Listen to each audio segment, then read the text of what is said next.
प्रभुंकर महापवित्र नामर स्तुति हेउ। प्रभु अनुग्रह कले आपण मानकु मते से जीवित मानक मध्य रखी अछंती। ताहांकर विविध दया सकाशु आम्भे माने विनष्ट होइनाहु, कारण ताहांकर दया प्रति प्रभातरे नूतनीकृत अटे। आज मध्य प्रभु आपण मानक मते गोटे सुंदर अवकाश देइछंती। आमे ताहांकर वाक्य सुशिक्षित हेबा पाए, ताहांकर वाक्य द्वारा आमे सुशिक्षित होई आत्मिक दिगरे अग्रसर हेउ हेउ आमे जेपरि ताहांकर गौरवमय आगमन निमंते निजको जेपरि प्रस्तुत हेबा, सेति पाए प्रभु ए सुंदर अवकाश आम्भ मानकु देइ अछंती। आजर सेवा कार्य आपण समस्तंकु प्रभु जीशु ख्रीष्टंकर अति पवित्र बहुमूल्य नामरे मु स्वागत जनाए। ख्रीष्टरे प्रिय भाई और भौणी माने, आजिर प्रसंग जहाँ मु आपण मानक निकट रखिबा पाई चाहे, केउ तीनोटी कारणरू ख्रीस्टियान माने राखी बांधिबा उचित नुहे। केउ तीनोटी कारणरू ख्रीस्टियान माने राखी बांधिबा उचित नुहे। आमे जानू जे आसंता 11 तारिख एही अगस्ट मासरे आम्भ मानकर हिंदू भाई भौणी मानकर परंपरा अनुसार एही भारत वर्षरे से मानकर राखी बंधन पर्व रही अछि। एपरिकी आमानकर ख्रीस्टियान संप्रदायर केतेक भाई भौणी माने मध्य से माने राखी बांधती। एही राखी पर्व को से माने ग्रहण करती। आजिर प्रसंग प्रस्तुत करिवार उद्देश्य काहाकू आक्षेप करिबा नुहे, काहाकू दोषारोप करिबा नुहे, काहाकू कमेंट्स करिबा नुहे। मु आज परमेश्वर वाक्यरू किछि परामर्श केवल आमानकर ख्रीस्टियान भाई भौणी मानकू देबा पाई चाहे जे केउ तीनोटी कारणरू आम्भे माने राखी बांधिबा अर्थात ख्रीस्टियान माने राखी बांधि पारिबे नाही। प्रिय माने, प्रथम विषय मु आपण मानक निकट रखिबा पाई चाहे। प्रथम विषय आपण माने मन रखिबे, पवित्र धर्मशास्त्र बाइबल रे आदि पुस्तकरू प्रकाशित पुस्तक पर्यंत केहू ठारे मध्य केही मध्य आपणा भाई को राखी बांधि नाहांती, किंबा राखी बंधन संबंध रे कोउटी मध्य आपण देखिबे लेखा हे नाही। सेति पाए आमे एही राखी बंधन पर्व बा आमे राखी बांधिबार उचित नुहे। से माने काहींकि से माने राखी बांधती ना, निज भौणी भाई को राखी बांधिले से कौन हुए, से सुरक्षा पाए। यही विश्वास रे से माने राखी बांधती। किंतु आमे गीत संहिता पुस्तक रे गोटे वाक्य देखिबा। गीत संहिता 41 अध्याय 2 पदरे एपरि लेखा जाए, सदा प्रभु ताहाकू रक्षा करी जीवित रखिबे और से पृथ्वी रे आशीर्वाद प्राप्त हेबो। पुणी तुम्भे ताहाकू ताहार शत्रुगणर इच्छारे समर्पण कर नाही। प्रिय प्रभुंक लोक माने, हिंदू परंपरार भाई भौणी माने से माने विश्वास करती जे मु राखी बांधिबा द्वारा मो भाई सुरक्षित थिबो। कारण से माने जो पर्व पालन करती से मानकर जो परंपरा अर्थात कृष्ण को जे राखी बांधि थिले से ही नियम को धरी से माने ताहांकर धर्मशास्त्रर उक्ति को धरी से माने से ही परंपरा को पालन करती।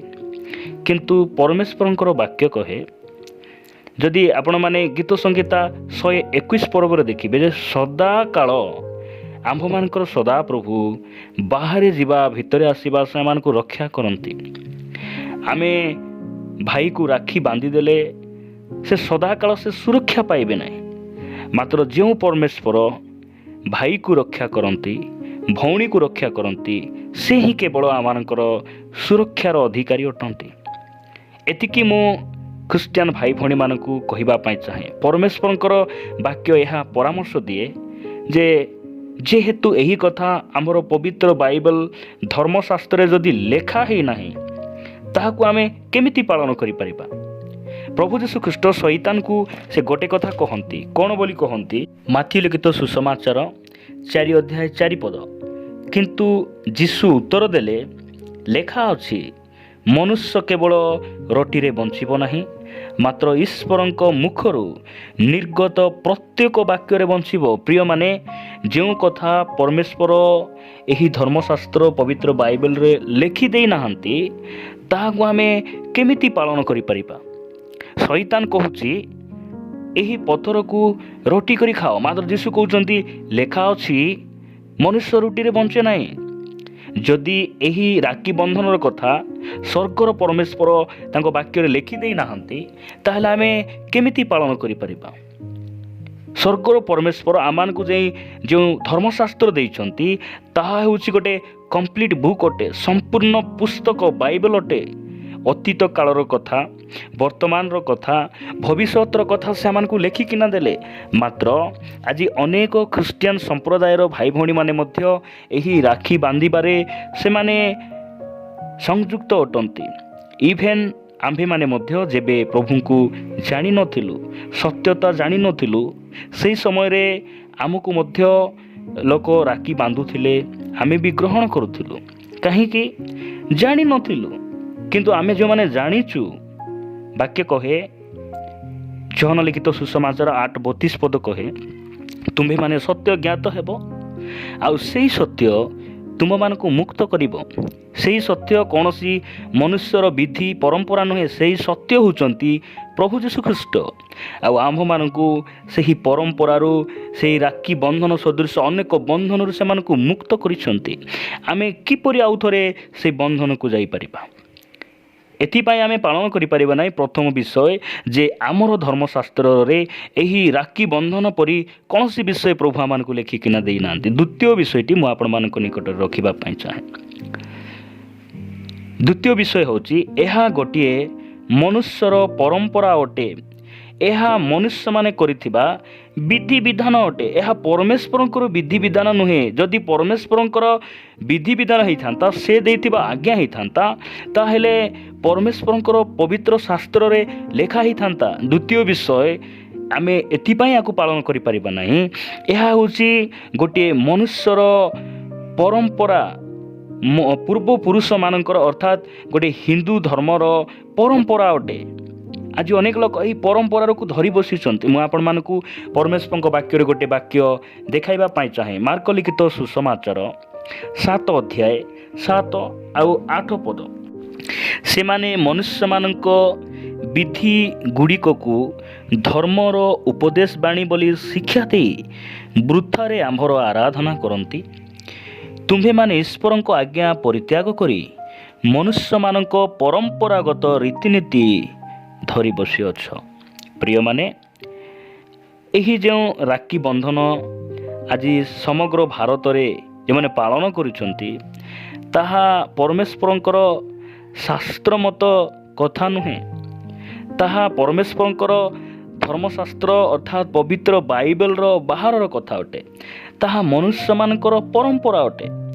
ଯଦି ଆମେ ମନୁଷ୍ୟମାନଙ୍କର ପରମ୍ପରାକୁ ଧରି ବସିଥିବା, ତାହେଲେ ତ ଆମେ ପରମେଶ୍ୱରଙ୍କ ବାକ୍ୟକୁ ପରିତ୍ୟାଗ କରିଥିବା ବ୍ୟକ୍ତି ହେଇଯିବା। ଆମେ ପ୍ରଭୁ ଆମମାନଙ୍କୁ ଏହି କଥା ବୁଝିବା ପାଇଁ ସାହାଯ୍ୟ କରନ୍ତୁ। ସେ ଆମମାନଙ୍କୁ ଅନୁଗ୍ରହ କରନ୍ତୁ ଯେ ଆମେ ମନୁଷ୍ୟର ପରମ୍ପରାକୁ ଆମେ କେମିତି ପାଳନ କରିପାରିବା। ତୃତୀୟ ବିଷୟ ଆଉ ଶେଷ ବିଷୟ ମୁଁ ଆପଣମାନଙ୍କ ନିକଟରେ ରଖିବା ପାଇଁ ଚାହେଁ। 2 କରିନ୍ଥୀୟ 5:17 ଏଣୁ ଯଦି କେହି ଖ୍ରୀଷ୍ଟଙ୍କଠାରେ ଅଛି, ତେବେ ସେ ନୂତନ ସୃଷ୍ଟି ହୋଇଅଛି, ପୁରାତନ ବିଷୟ ସବୁ ଲୋପ ପାଇଅଛି, ଦେଖ ନୂତନ ବିଷୟ ସବୁ ହୋଇଅଛି। ପ୍ରଭୁଙ୍କୁ ଧନ୍ୟବାଦ ଦିଏ ଯେ ଆମ୍ଭେମାନେ ନୂତନ ସୃଷ୍ଟି ଅଟୁ। ଜଣେ ଖ୍ରୀଷ୍ଟ ବିଶ୍ୱାସୀ ସେ ନୂତନ ସୃଷ୍ଟି ଅଟେ। ଆମ୍ଭେ ମଧ୍ୟ ସେହି ପରମ୍ପରାକୁ, ସେହି ରାକ୍ଷୀ ବନ୍ଧନକୁ ପାଳନ କରୁଥିଲୁ।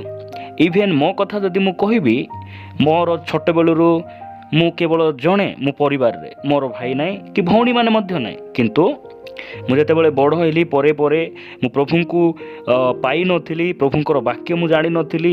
ସେହି ସମୟରେ ଖ୍ରୀଷ୍ଟିଆନ ହେଇ ମଧ୍ୟ, ମଣ୍ଡଳୀରେ ରହି ମଧ୍ୟ ଅନେକ ଲୋକ ମୋତେ ଆସି, ଅନେକ ଅନ୍ୟ ବଂଶଧର ଭଉଣୀମାନେ, ଅନ୍ୟ ଜାତିର ଭଉଣୀମାନେ ମଧ୍ୟ ସେମାନେ ଆସିକିନା ରାକ୍ଷୀ ବାନ୍ଧୁଥିଲେ। ମୁଁ ଗ୍ରହଣ କରୁଥିଲି ତାକୁ। କାହିଁକି? ମୁଁ ପରମେଶ୍ୱରଙ୍କ ବାକ୍ୟର ସତ୍ୟତା ଜାଣିନଥିଲି। ମୁଁ ଯେବେ ସେହି ସତ୍ୟକୁ ଜାଣିଲି, ସେ ସତ୍ୟ ମୋତେ ମୁକ୍ତ କରିଛି। କେବଳ ମୋତେ ନୁହେଁ, ଯେଉଁମାନେ ଏହି ବାକ୍ୟ ଶୁଣୁଛନ୍ତି, ଆପଣମାନେ ମଧ୍ୟ ମୁକ୍ତ ଲୋକମାନେ ଅଟନ୍ତି। ସେଥିପାଇଁ ଜଣେ ମୁକ୍ତ ହେଲା ପରେ ଆମେ କି ଆଉ ଥରେ ବନ୍ଧନକୁ ଯିବା? ଆମେ କେବେ ନୁହେଁ। ଏଇଟା ଲେଖାଯାଏ 2 Corinthio 5:17 କହେ ଯେ ଏଣୁ ଯଦି କେହି ଖ୍ରୀଷ୍ଟଙ୍କଠାରେ ଅଛି ତାହେଲେ ସେ ନୂତନ ସୃଷ୍ଟି ହେଇଛି, ପୁରାତନ ବିଷୟ ସବୁ ଲୋପ ପାଇଛି। ଆମେ କିପରି ଆଉ ଥରେ ଆମେ ତାହାକୁ ଗ୍ରହଣ କରିପାରିବା? ଗୋଟିଏ ବାଉଁଶ ଗଛ, ଯେତେବେଳେ ସେଇ ବାଉଁଶ ଗଛକୁ ନେଇକିନା ପେପର ତିଆରି ହୁଏ, ପେପର କେବେ ଆଉ ଥରେ ବାଉଁଶ ହୋଇପାରେ କି? ହୋଇପାରେ ନାହିଁ। ସେଥିପାଇଁ ଆମେ ଏଇଥିପାଇଁ ଏହି ରାକ୍ଷୀ ବନ୍ଧନକୁ ଆମେ ପାଳନ କରିପାରିବା ନାହିଁ, କାରଣ ଏହା ଧର୍ମଶାସ୍ତ୍ର ସମ୍ବନ୍ଧୀୟ କଥା ନୁହେଁ। ଦ୍ୱିତୀୟରେ ଏହା ମନୁଷ୍ୟର ପରମ୍ପରା ଅଟେ। ତୃତୀୟରେ ଆମେ ଯେହେତୁ ପୁରାତନ ସ୍ୱଭାବକୁ ପରିତ୍ୟାଗ କରି ଆମେ ଗୋଟିଏ ନୂତନ ସୃଷ୍ଟି ଅଟୁ, ସେଥିପାଇଁ ଏହାକୁ ଆମେ ପାଳନ କରିପାରିବା ନାହିଁ। ପ୍ରିୟ ପ୍ରଭୁଙ୍କ ଲୋକମାନେ, ପ୍ରଭୁ ଏହି ବାକ୍ୟ ଦେଇ ଆମ ସମସ୍ତଙ୍କୁ ପ୍ରଚୁର ଆଶୀର୍ବାଦ କରନ୍ତୁ।